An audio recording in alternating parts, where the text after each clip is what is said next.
Hello friends, आप देख रहे हैं हमारा यूट्यूब चैनल कॉलेज एजुकेशन और मैं आपके लिए लेकर आया हूं एग्जाम की दृष्टि से इम्पोर्टेंट टॉपिक न्यायपालिका के कार्यों एवं महत्वों को बताइए और कार्यपालिका व व्यवस्थापिका के नियंत्रण से न्यायपालिका को कैसे मुक्त रखा जा सकता है। तो दोस्तों, एग्जाम की दृष्टि से निबंधात्मक क्वेश्चन भी आ सकता है, इंपॉर्टेंट टॉपिक है और लघुतरात्मक क्वेश्चन के रूप में भी पूछा जा सकता है। अगर लघुतरात्मक क्वेश्चन के रूप में आता है तो ये अलग रूप में पूछा जा सकता है, जैसे न्यायपालिका के कार्य और भूमिका को संक्षेप में बताइए या न्यायपालिका की स्वतंत्रता के उपाय बताइए। ठीक है, तो पूरा वीडियो देखिए।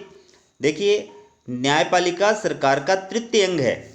अधिनायक तंत्र में न्यायपालिका कार्यपालिका के एक अंग के रूप में कार्य करती है, किंतु लोकतंत्र में न्यायपालिका का स्वतंत्र अस्तित्व होता है। न्यायपालिका सरकार के उस अंग को कहा जाता है जो कानूनों की व्याख्या करता है एवं दंड और न्याय प्रदान करने का कार्य करता है। तो दोस्तों, किसी भी प्रकार की शासन व्यवस्था में न्यायपालिका की अपनी महत्वपूर्ण भूमिका होती है। यद्यपि जो डिक्टेटरशिप होती है, तानाशाही जो शासन व्यवस्था होती है, अधिनायकवादी जो शासन व्यवस्था होती है, उसमें न्यायपालिका की उतनी भूमिका नहीं होती है, क्योंकि वो सरकार के अंडर में काम करती है, वो स्वतंत्र नहीं होती है। लेकिन जहाँ पर डेमोक्रेसी है, लोकतांत्रिक शासन व्यवस्था है, वहाँ पर न्यायपालिका की बहुत महत्वपूर्ण भूमिका होती है, क्योंकि वो सरकार से बिल्कुल स्वतंत्र होती है। ठीक है, तो न्यायपालिका किसे कहते हैं? सरकार का वह अंग जो कानूनों की व्याख्या करने तथा दंड और न्याय प्रदान करने का कार्य करता है, उसको न्यायपालिका कहा जाता है। अब ये न्यायपालिका की भूमिका से रिलेटेड और गार्नर का कोटेशन देख लीजिए। विधायनी अंग के अभाव में समाज की धारणा स्वीकार की जा सकती है, लेकिन न्यायतंत्र के अभाव में एक सभ्य राज्य की कल्पना नहीं की जा सकती। मतलब न्यायपालिका की भूमिका का इतना महत्व है कि उसके बिना सभ्य समाज की कल्पना नहीं की जा सकती है, सभ्य राज्य की कल्पना नहीं की जा सकती है। एक बार विधायनी अंग मतलब अगर व्यवस्थापिका की भूमिका सही नहीं भी है तो भी एक बार तो चल सकता है कार्य, लेकिन न्यायपालिका अगर लूजर हो जाएगी, न्यायपालिका अगर सरकार की यस बोस हो जाएगी, तो फिर उस राज्य के अंदर सभ्य समाज की कल्पना नहीं की जा सकती है। व्यक्ति के अधिकार और स्वतंत्रताएं सुरक्षित नहीं रह सकेंगे, सरकार जो है वो तानाशाही बनने की ओर अग्रसर हो जाएगी। तो न्यायपालिका के क्या क्या कार्य अपन एक एक करके देखते हैं। पहला कार्य है विवादों का निर्णय करना। देखिए, न्यायपालिका अपने सामने आने वाले विभिन्न प्रकार के विवादों पर निर्णय देने और न्याय प्रदान करने का कार्य करती है। ये विवाद विभिन्न व्यक्तियों के बीच अथवा व्यक्ति और राज्य के बीच अथवा केंद्र और संघ की इकाइयों के बीच हो सकते हैं। न्यायालय किसी विवाद से संबंधित दोनों पक्षों के आरोपों और प्रत्यारोपों तथा उनके द्वारा प्रस्तुत प्रमाणों की जांच करता है और प्रचलित कानून के अनुसार निर्णय देता है। तो दोस्तों, न्यायपालिका का सबसे पहला कार्य क्या है? विवादों का निर्णय करना। जो भी विवाद, जो भी केस न्यायपालिका के अंदर आते हैं, न्यायालय में आते हैं, उनके ऊपर निर्णय देना। अब ये विवाद जो है वो व्यक्ति के बीच भी हो सकते हैं, ये विवाद व्यक्ति और राज्य के बीच भी हो सकते हैं, ये विवाद केंद्र सरकार और राज्य सरकार के बीच में भी हो सकते हैं। तो किसी भी प्रकार का विवाद हो, किसी भी प्रकार का केस हो, वो जब न्यायालय के पास में आता है तो न्यायालय दोनों पक्षों की जिरह और बहस सुनता है और सबूतों के आधार पर, गवाहों के आधार पर जो है संविधान के अनुसार, विद्यमान कानून के अनुसार और निर्णय प्रदान करने का कार्य करता है। अगला है कानूनों की व्याख्या करना। देखिए, कानूनों की भाषा सदैव स्पष्ट नहीं होती और अनेक बार कानूनों की भाषा के संबंध में अनेक प्रकार के विवाद उत्पन्न हो जाते हैं। इस प्रकार की प्रत्येक परिस्थिति में कानूनों की अधिकारपूर्ण व्याख्या करने का कार्य न्यायपालिका के द्वारा किया जाता है। न्यायालयों द्वारा की गई इस प्रकार की व्याख्याओं की स्थिति कानूनों के समान ही होती है। इस प्रकार न्यायपालिका कानून विषयक संदेहपूर्ण परिस्थितियों की निश्चित व्याख्या देकर और उनका स्पष्टीकरण प्रस्तुत करके कानून का क्षेत्र व्यापक बनाती है। तो कानूनों की व्याख्या करने का कार्य भी न्यायपालिका का होता है। इसीलिए संविधान का उसको क्या कहा जाता है? व्याख्याता कहा जाता है, कि संविधान की व्याख्या करने का कार्य जो है वो न्यायपालिका करती है। अगर संविधान में लिखी गई किसी बात को लेकर के अगर दो पक्षों के अंदर विवाद हो जाता है तो वो कोर्ट में जाते हैं। कोर्ट जो है वो अंतिम निर्णय देता है, उस धारा की, उस कानून की, उस लिखी गई बात की जो है क्लियरिटी स्पष्ट करता है।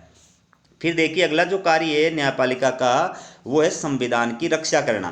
देखिए, जिन लोकतांत्रिक राज्यों में संविधान की सर्वोच्चता के सिद्धांत को स्वीकार किया जाता है, उन राज्यों में सर्वोच्च न्यायालय को न्यायिक पुनरावलोकन का अधिकार प्राप्त होता है। इस अधिकार के द्वारा सर्वोच्च न्यायालय कार्यपालिका एवं व्यवस्थापिका के कार्यों एवं कानूनों की संवैधानिकता की जांच कर सकता है और यदि वे संविधान के प्रतिकूल हों तो उन्हें अवैध घोषित कर सकता है। इस प्रकार इस शक्ति का प्रयोग करके सर्वोच्च न्यायालय संविधान की रक्षा करता है। तो दोस्तों, सर्वोच्च न्यायालय को संविधान का व्याख्याता नहीं बल्कि संविधान का गार्जियन यानी संरक्षक भी कहा जाता है, क्योंकि संविधान की रक्षा करने का कार्य सर्वोच्च न्यायालय का है। राज्य सरकार या केंद्र सरकार संविधान के विरुद्ध कोई कार्य नहीं करे, संसद ऐसा कोई कानून नहीं बनाए जो संविधान के विरुद्ध हो, सरकार कोई ऐसा ऑर्डर जारी नहीं करे जो संविधान के विरुद्ध हो। इस बात को देखना ये न्यायपालिका का कार्य है, और न्यायपालिका ये कार्य न्यायिक पुनरावलोकन की शक्ति के माध्यम से करती है। न्यायिक पुनरावलोकन का मतलब ये है कि जो कार्यपालिका जो आदेश जारी करती है प्लस व्यवस्थापिका संसद जो कानून बनाती है, उनकी संवैधानिकता की जांच न्यायपालिका करती है। संवैधानिकता की जांच का मतलब ये है कि वो संविधान के अकॉर्डिंग सही है या नहीं है। अगर वो संविधान के अकॉर्डिंग सही नहीं है, संविधान के अकॉर्डिंग नहीं है, तो न्यायालय उनको अवैध घोषित कर सकता है। और इस प्रकार से न्यायपालिका संविधान की रक्षा करने का कार्य करती है। फिर है संबंधित समाज व्यवस्था की रक्षा। देखिए, न्यायपालिका किसी समाज विशेष के आधारभूत सिद्धांत और ढांचे को बनाए रखने का कार्य भी करती है।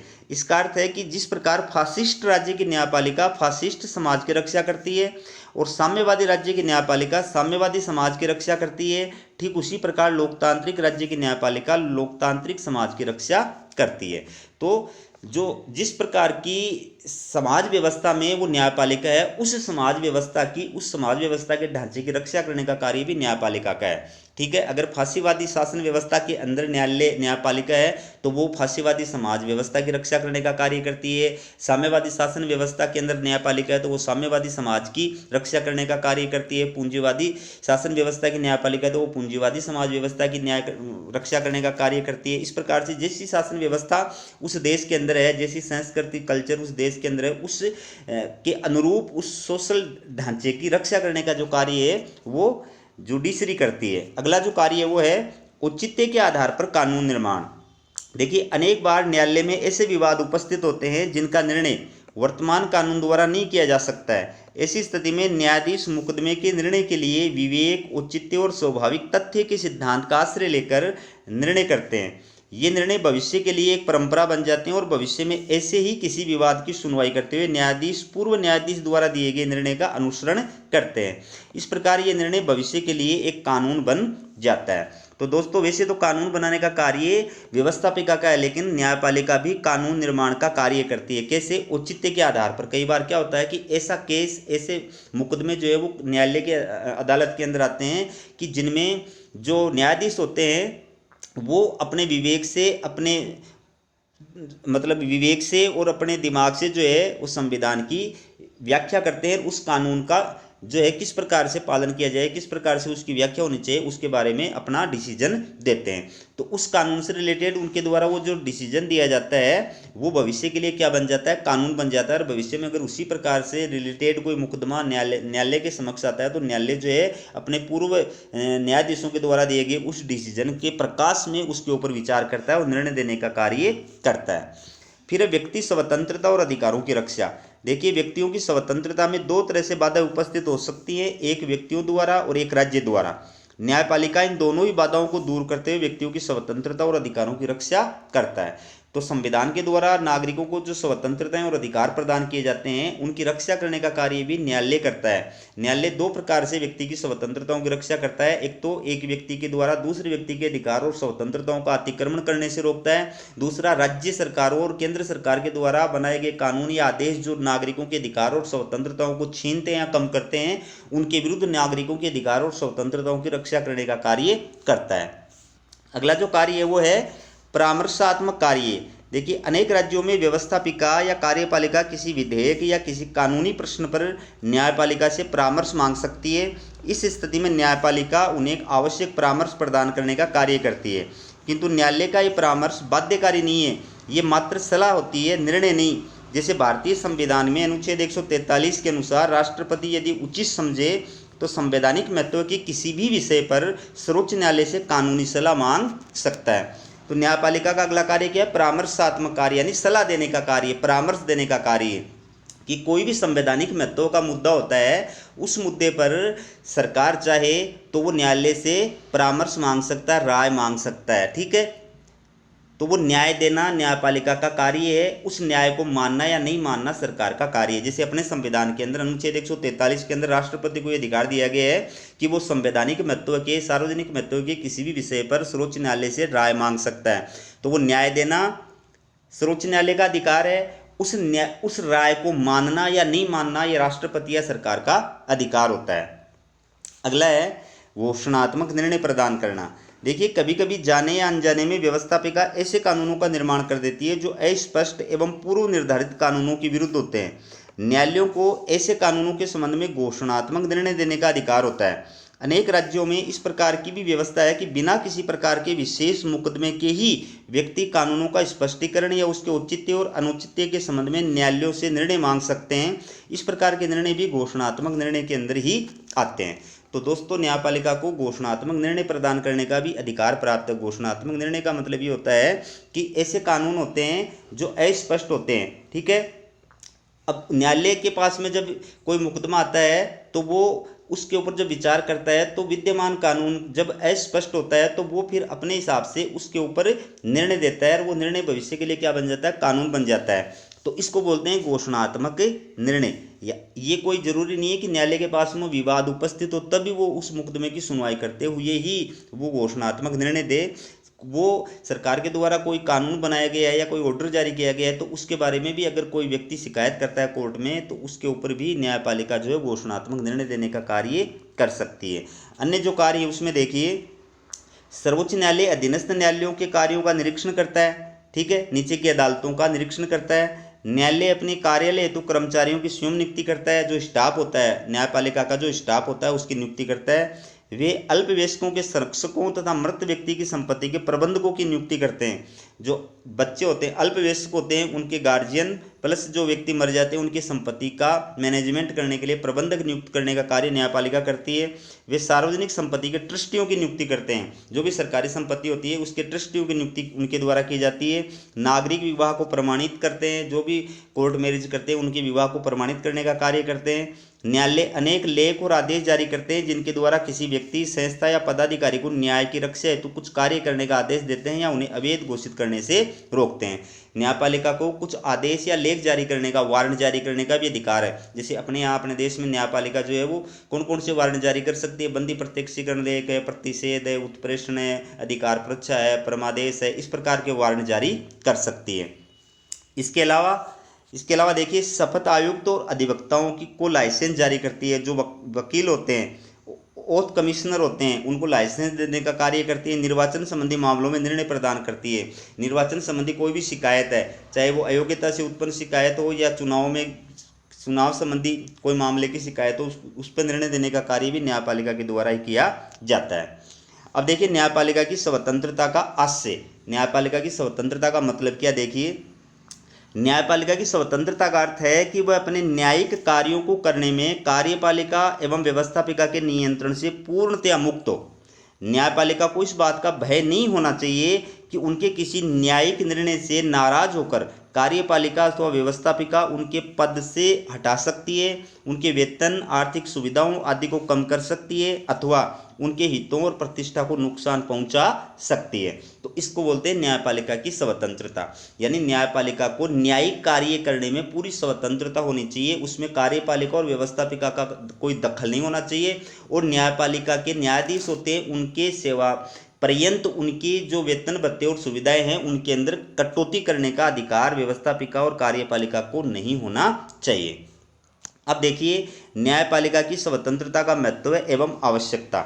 गार्नर का कोटेशन है, न्यायाधीशों में सत्यता और निर्णय देने की स्वतंत्रता न हो तो न्यायपालिका का सारा ढांचा खोखला होगा तथा उस ऊंचे उद्देश्य की सिद्धि नहीं होगी जिसके लिए इसकी स्थापना की गई है। तो कहने का मतलब न्यायपालिका की स्वतंत्रता और निष्पक्षता बहुत जरूरी है। क्यों जरूरी है? लोकतंत्र की रक्षा करने के लिए। देखिए, स्वतंत्र न्यायपालिका को लोकतंत्र का प्राण कहा जा सकता है क्योंकि लोकतंत्र एक सीमित और मर्यादित शासन व्यवस्था है और शासन को मर्यादा में रखने तथा उसके सफल संचालन के लिए एक स्वतंत्र न्यायपालिका परम आवश्यक है। तो क्या न्यायपालिका लोकतंत्र की रक्षा करने का कार्य करती है।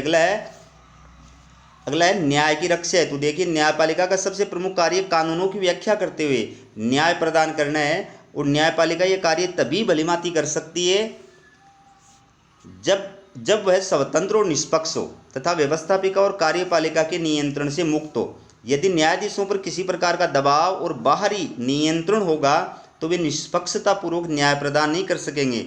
ऐसी स्थिति में न्यायपालिका का उद्देश्य पूरा नहीं होगा जिसके लिए इसकी स्थापना की गई है। इसके अलावा संविधान की रक्षा करना, नागरिक अधिकारों की रक्षा करना, ये टॉपिक आपको पढ़ा दिए हैं।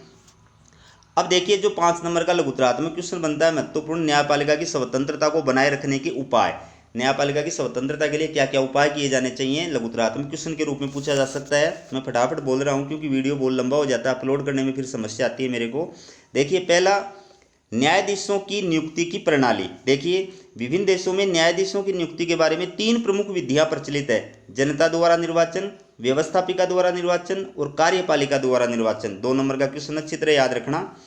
उपयुक्त तीनों पद्धतियों में कार्यपालिका द्वारा न्यायाधीशों के निर्वाचन की पद्धति को श्रेष्ठ माना जाता है तथा भारत सहित विश्व के लगभग सभी देशों में यह पद्धति प्रचलित है। कार्यपालिका द्वारा अपनी शक्ति का दुरुपयोग नहीं किया जा सके, इसके लिए प्रतिबंध लगाया जा सकता है कि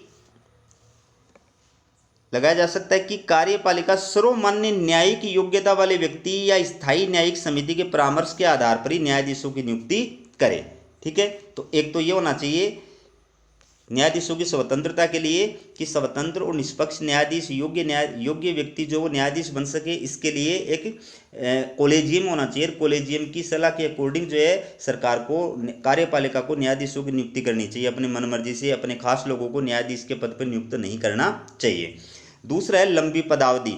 यदि न्यायाधीशों को थोड़े समय के लिए नियुक्त किया जाए तो इससे उनकी स्वतंत्रता का अंत हो जाता है। न्यायपालिका की स्वतंत्रता की रक्षा लंबी अवधि की नियुक्ति द्वारा ही हो सकती है, इसलिए न्यायाधीशों का कार्यकाल अवकाश प्राप्त करने की अवधि तक रहना चाहिए। तो एक तो उनका कार्यकाल जो है वो टर्म्स जो है वो लंबा होना चाहिए, क्योंकि उससे क्या होगा, उससे न्यायाधीश निष्पक्ष निर्भय होकर के जो है वो कार्य कर सकेंगे। उनको ये भय नहीं रहेगा कि 2 साल बाद में, 2.5 साल बाद में मेरे को पद से हटा दिया जाएगा, ऐसा कुछ नहीं रहेगा। फिर अब पद की सुरक्षा। न्यायाधीशों की स्वतंत्रता की रक्षा में पद की सुरक्षा का विशेष महत्व है। न्यायाधीशों की पदच्युति की पद्धति काफ़ी जटिल होनी चाहिए ताकि न्यायाधीश किसी व्यक्ति या दल विशेष की दया पर निर्भर नहीं रहे।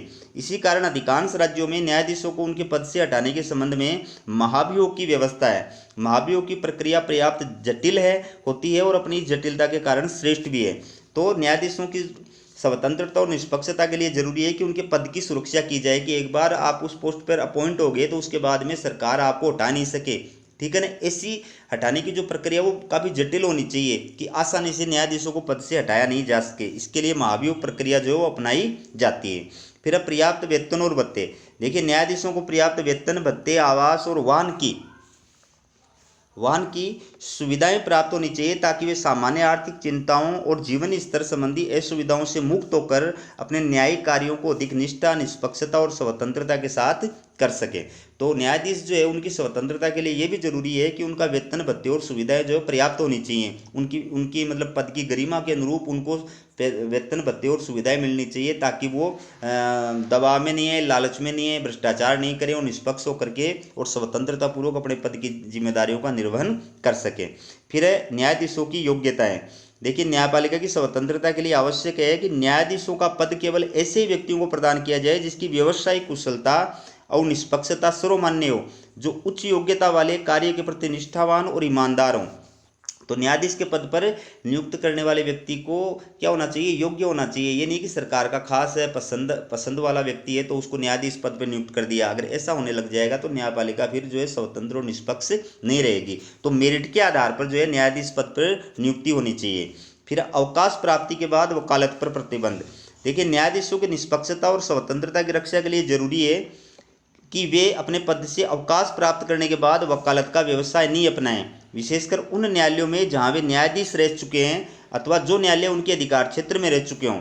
यदि ऐसे न्यायालयों में उन्हें वकालत करने का अधिकार प्रदान किया जाएगा तो ये भय बना रहता है कि इन न्यायालयों के न्यायाधीश उनके व्यक्तित्व से अनुचित रूप से प्रभावित हो सकते हैं और इस प्रकार उनके निर्णयों में निष्पक्षता और स्वतंत्रता की मात्रा में कमी आ सकती है।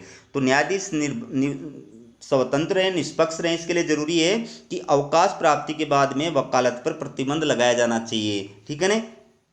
फिर है कार्यपालिका और न्यायपालिका का पृथक्करण। देखिए, न्यायपालिका की स्वतंत्रता के लिए आवश्यक है कि कार्यपालिका और न्यायपालिका को एक दूसरे से पृथक रखा जाना चाहिए।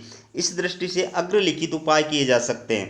पहला है, संविधान द्वारा कार्यपालिका तथा न्यायपालिका की शक्तियों का अलग अलग एवं स्पष्ट रूप से निर्धारण किया जाना चाहिए। दूसरा, न्यायपालिका और कार्यपालिका के अधिकारी अलग अलग होने चाहिए, अर्थात एक ही अधिकारी दोनों विभागों के कार्य नहीं करे। और लास्ट है दोस्तों, न्यायाधीशों के निर्णयों की सार्वजनिक आलोचना दंडनीय है। देखिए, अनेक बार न्यायाधीश सार्वजनिक महत्व के मामलों में ऐसे निर्णय देते हैं जो कानून की सूक्ष्मता की दृष्टि से पूर्णतया उचित होते हैं, किंतु भावात्मक दृष्टि से किसी सामाजिक वर्ग अथवा राजनीतिक दल को एकदम अनुचित प्रतीत होते हैं। इस स्थिति में वे न्यायाधीशों के निर्णय की अनुचित आलोचना कर सकते हैं और न्यायाधीशों के विरुद्ध जन आक्रोश को भड़का सकते हैं। अतः सभी राज्यों में कानून द्वारा यह व्यवस्था की जाती है कि न्यायाधीशों के निर्णयों की सार्वजनिक आलोचना नहीं की जाए। तो न्यायपालिका की निष्पक्षता के लिए भी जरूरी है कि न्यायाधीशों के निर्णयों की सार्वजनिक आलोचना जो है उसको दंडनीय अपराध बनाया जाना चाहिए, कि न्यायपालिका ने, न्यायाधीशों ने जो निर्णय दिया है, कोई भी व्यक्ति सार्वजनिक रूप से उसकी आलोचना नहीं कर सकता है, क्योंकि अगर ऐसा होने लग जाएगा तो फिर न्यायाधीश जो है निर्णय देने में डरेंगे। वो कोई भी राजनीतिक दल जो है, जो उनके हित में फैसला नहीं आया है, वो जनता को, पब्लिक को भड़का सकती है और न्यायाधीशों के खिलाफ विभिन्न प्रकार के आंदोलन वगैरह जो है वो करा सकती है। तो दोस्तों, ये हमारा वीडियो कैसा लगा कमेंट करके ज़रूर बताएं। चैनल को सब्सक्राइब नहीं कर रखा तो सब्सक्राइब कर लो, ताकि एग्जाम से पहले मोस्ट इंपॉर्टेंट टॉपिक जो है वो आपके लिए मैं लेके आ सकूँ और आपको समय पे मिल सके। हमारा वीडियो देखने के लिए आपका बहुत बहुत धन्यवाद।